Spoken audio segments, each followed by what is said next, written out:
Imamat 3 ayat 1 sampai dengan 17, korban keselamatan. Demikianlah firman Tuhan.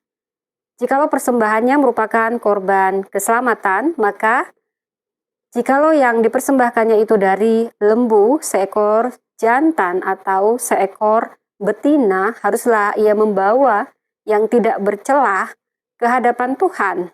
Lalu ia harus meletakkan tangannya di atas kepala persembahannya itu dan menyembelihnya di depan pintu kemah pertemuan.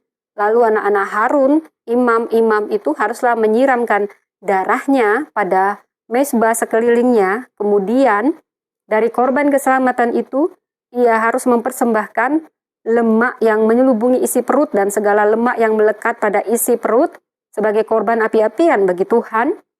Dan lagi kedua buah pinggang dan lemak yang melekat padanya yang ada pada pinggang dan umbai hati yang harus dipisahkannya beserta buah pinggang itu, anak-anak Harun harus membakarnya di atas mezbah, yakni di atas korban bakaran yang sedang dibakar di atas api sebagai korban api-apian yang baunya menyenangkan bagi Tuhan. Jikalau persembahannya untuk korban keselamatan bagi Tuhan adalah dari kambing domba, seekor jantan atau seekor betina, haruslah ia mempersembahkan yang tidak bercelah. Jikalau ia mempersembahkan seekor domba sebagai persembahannya, ia harus membawanya ke hadapan Tuhan.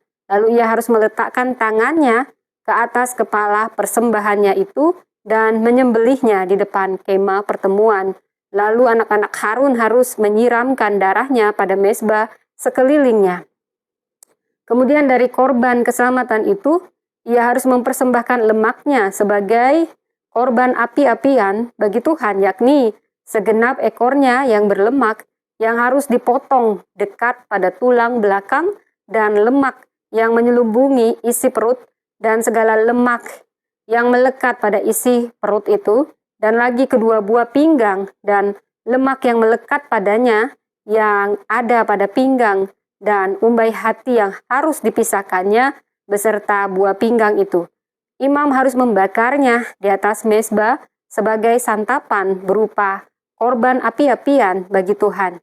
Jikalau persembahannya seekor kambing, ia harus membawanya ke hadapan Tuhan, lalu ia harus meletakkan tangannya di atas kepala kambing itu dan menyembelihnya di depan kemah pertemuan. Lalu anak-anak Harun harus menyiramkan darahnya pada mezbah sekelilingnya. Kemudian dari kambing itu ia harus mempersembahkan lemak yang menyelubungi isi perut dan segala lemak yang melekat pada isi perut itu sebagai persembahannya berupa korban api-apian bagi Tuhan.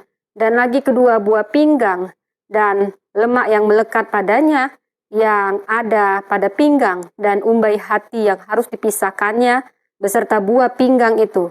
Imam harus membakar semuanya itu di atas mezbah sebagai santapan berupa korban api-apian, menjadi bau yang menyenangkan. Segala lemak adalah kepunyaan Tuhan. Inilah suatu ketetapan untuk selama-lamanya. Inilah bagi kamu turun-temurun di segala tempat kediamanmu. Janganlah sekali-kali kamu makan lemak dan darah. Demikianlah firman Tuhan.